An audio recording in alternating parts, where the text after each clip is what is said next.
Hi, and thanks for watching. In this video, I'm going to show you how we set up our Sunday morning set list. We're going to be using Planning Center, but a lot of these principles still apply if you're just building it manually. So let's just jump right in here. I'm going to go up to this plus symbol next to the library, go down to Planning Center. Sometimes it wants you to log in again, and I think that's been a bug lately, but you would just log in and then go through and click that again.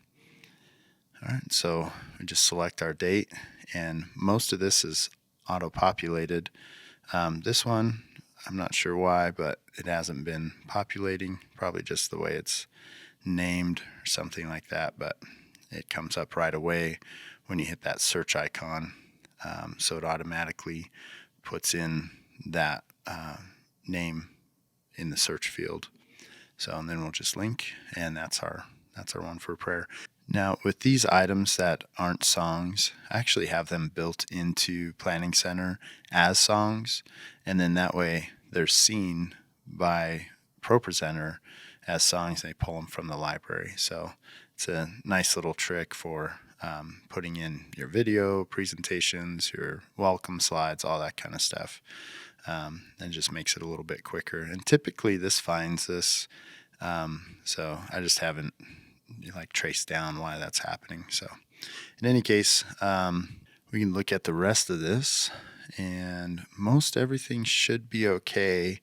There's a couple of things that I like to check before moving on. First of all, I like to make sure that the themes are correct. So there's times when, like say this song we haven't done in a long time, we want to make sure that the theme is okay. So it's pretty easy to actually change that. You just click on that first slide, go to your theme, whatever it is, and then click on that. We've been using this. I put song slides at the top just by doing a number 1 at the beginning there. And then we're using this upper third for our main house. So typically that'll work. Sometimes you need to select all. So Command A will select all the slides. And I like to check the themes with the master slides, just because there's times when, say, for instance, on this one, the tag is not actually in the basic arrangement, and so it wouldn't get affected by the themes if you were to apply the themes in that basic arrangement. So if you do have to change the theme, it's always a good idea to go back to the master. Now, some of these you'll notice the arrangement's already selected, so like Beautiful One, and that's because in my library, it's already on that. Let's see if I can find it here. Yeah, so Beautiful One right here is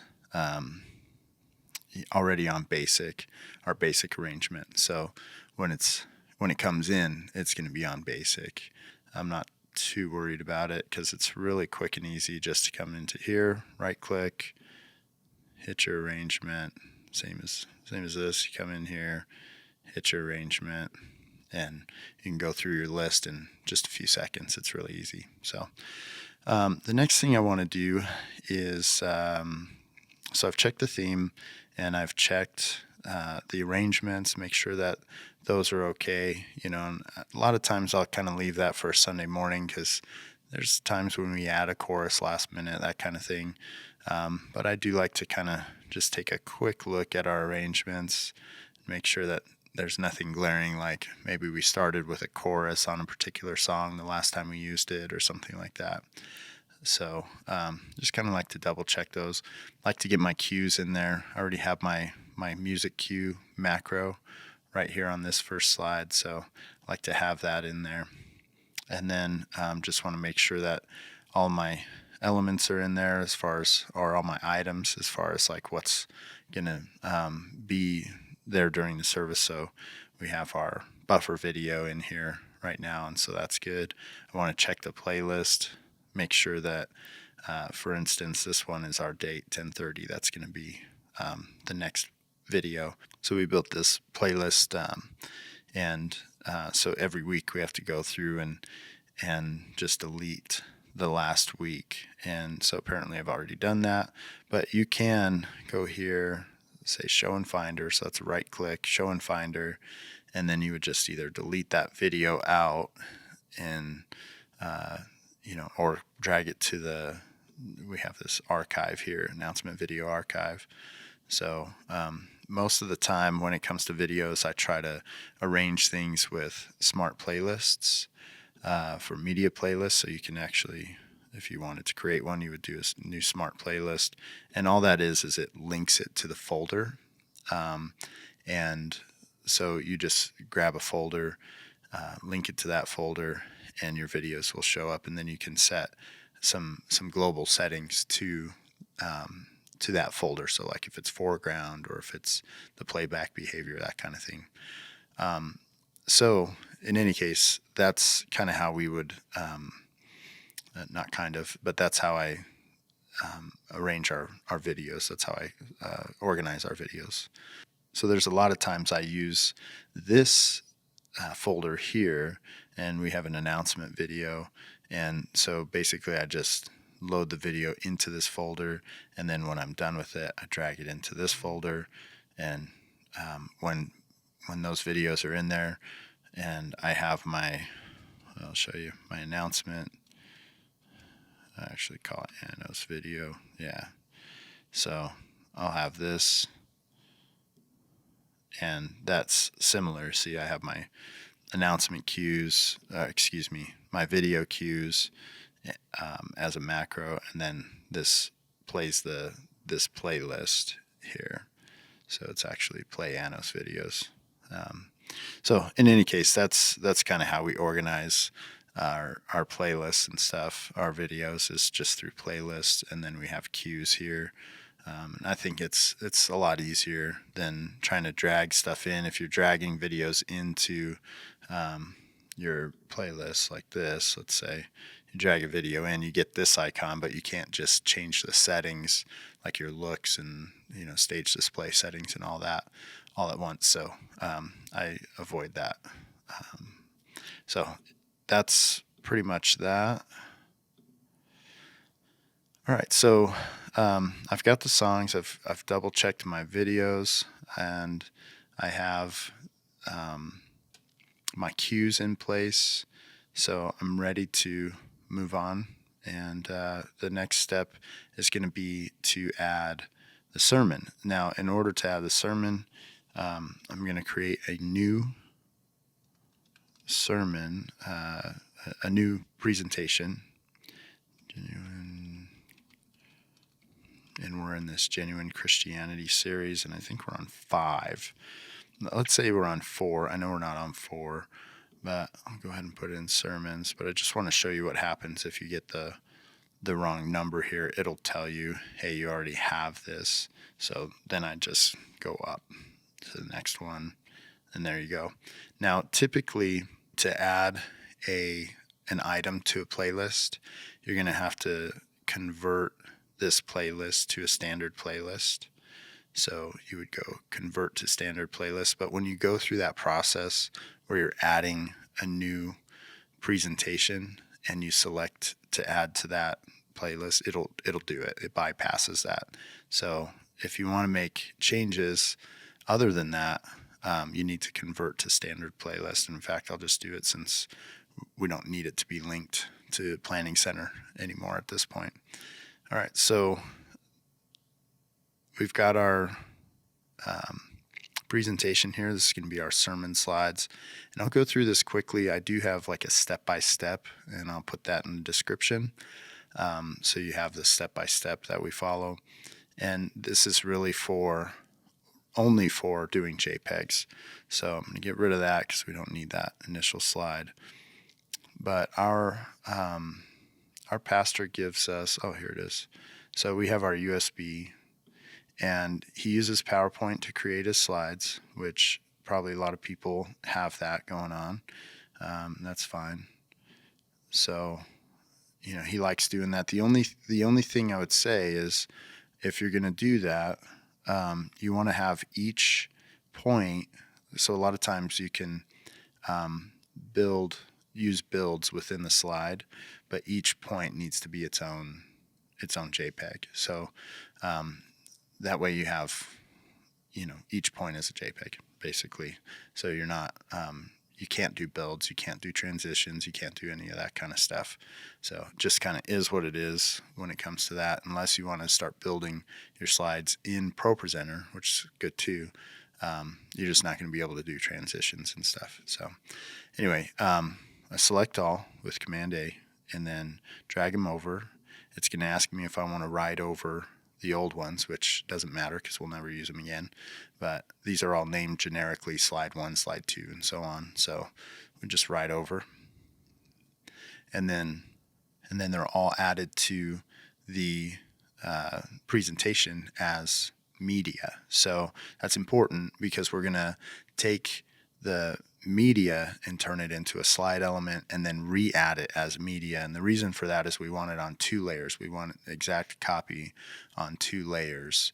So that way we can clear off the slide on our live stream and leave the slide on our main screen in the sanctuary. So I'll show you what that looks like. But basically, this is the step we go. I just highlight it, or you can click on it, it's fine. And then Command A, again, select all, get used to that one. And then right click down here to convert media action to slide element. And I'll show you what that does. So now when you go over to the slide, this is actually no longer on the media layer, it's actually on the slide layer. So that way it's we can put it on both.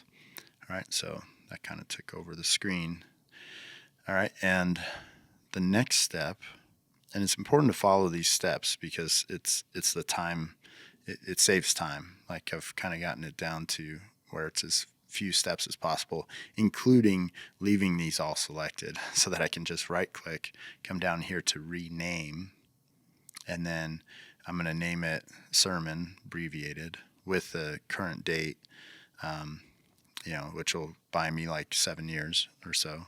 I don't know what that works out to, but whatever. But I'm going to rename it. And the reason for that is if I didn't rename it, I'm going to get that dialog box again. So I'm going to drag this on slide 1, and I'll show you what I mean. If you grab something with the same name, so if I have slide 1, slide 2, slide 3, I'm going to get this dialog box every time I drag it over. So it saves time to rename it and then just start dragging them over. So I'm just going to hit use existing on that one. So the idea is we're keeping this window on top and then just dragging everything over. So this is the only really kind of tedious part of it, but I've gotten kind of quick at it. The key is to use quick movements with your mouse so you're not having to drag the mouse or drag your finger across the trackpad too far. And you just look for the number and drag it over. It's a little like the most boring video game you've ever played, but it's not too bad. And, if you had 99 slides, which I've had before, this is unbearable. But for 16 slides, a lot of times we have 10 slides, maybe 20 slides at most, 24 probably at most. But you can see that's pretty much it. That's done. So now I can just close that off. And I can eject his flash drive. I don't need the flash drive anymore. So that's safe. And then I'm going to add our sermon cues to that first slide. And I'm going to drop our post-service cue. So I can just grab that macro, pull it into the presentation. It's going to create a slide for me with the post-service cue on it. And I'll show you just real quick what that looks like. So that's that. Oh, you can see my hands. You'll notice too that it started the music here. So that's our post-service cue. Thank you for joining us, that kind of thing. And that's on the prop layer. So get rid of that. Get rid of all that. Bring up my beautiful face again if we can. Oh, I'm on the wrong looks. That's why. So so that post-service cue actually includes a change to our looks to this pre and post-service. So typically for sermons, we're going to be on this sermon JPEG, right? I have other looks here that are labeled Sermon 1, Sermon 2, that's for when we create the sermon in Propresenter. So most of the time we aren't doing that.